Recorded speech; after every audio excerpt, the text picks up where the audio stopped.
Hi there, this is Dr. Scott Mosser, and I am a gender surgeon in San Francisco, California. I created this video to demonstrate how an FTM double incision surgery is performed and to clarify some things that, even with a live surgery video, might remain a bit confusing. The double incision surgery remains our most powerful tool for chest masculinization.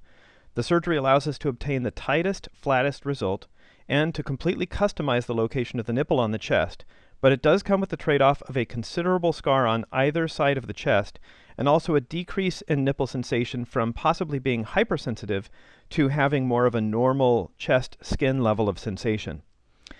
This surgery is most suitable for patients that have a degree of excess skin in the chest with some overhang of the chest tissue. This is what I would call an infra-breast angle of less than 90 degrees.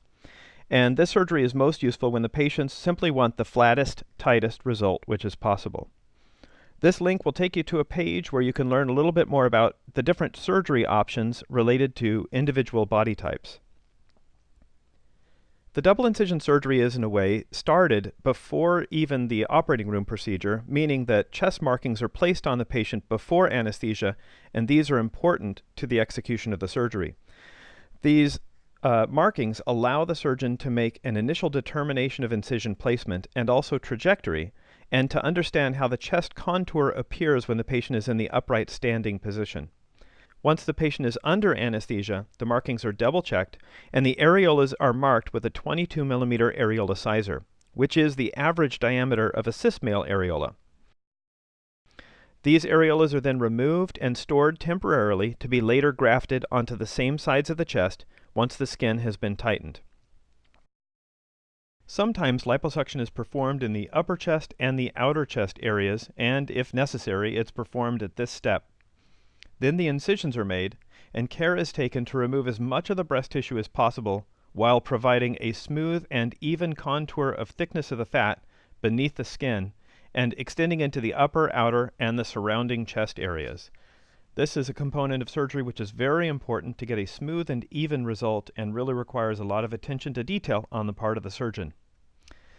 Then the skin edges are lined up meticulously to provide a smooth final result, and the skin edges are sutured closed with dissolving stitches that cannot be seen from the outside. At this point, the optimal location for the nipple and areola is determined based on the body's particular characteristics and also the shape and orientation of the underlying muscles.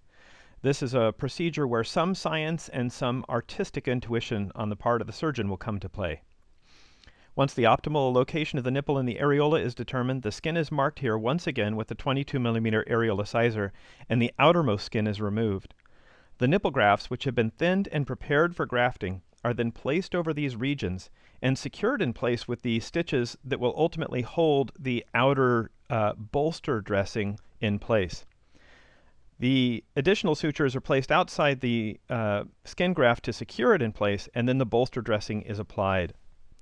These funky-looking bolster dressings are necessary to hold the skin graft into place for the critical first few days of skin graft take after surgery. Most of my patients do not receive drains for a double incision procedure. When they are placed exiting through the outermost portion of the incision so that they're not painful, and they do not cause additional scarring.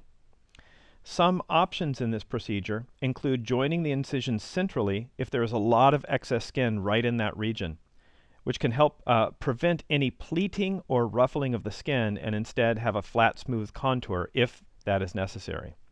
Additionally, excess skin and fat in the outer chest might be able to be removed by extending the incisions laterally if necessary. There are some patients that have a considerable amount of excess skin or breast tissue in the outer chest, which can put them at a higher risk for having a bulge in that area after surgery, which is commonly called a dog ear. I'm going to try to produce a dedicated video to explaining what dog ears are all about and how they are either avoided or treated if they occur, so stay tuned.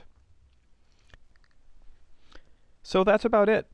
Hopefully this has helped to explain a bit about what the time-honored double incision procedure is all about. It does have its trade-offs, but in many ways, it's still the most powerful tool that we have for many body types for chest masculinization surgery. For more information or to schedule a virtual consultation, click on the link, and to look at more videos in this collection, please click on the box in the upper right-hand corner. Thanks and have a great day.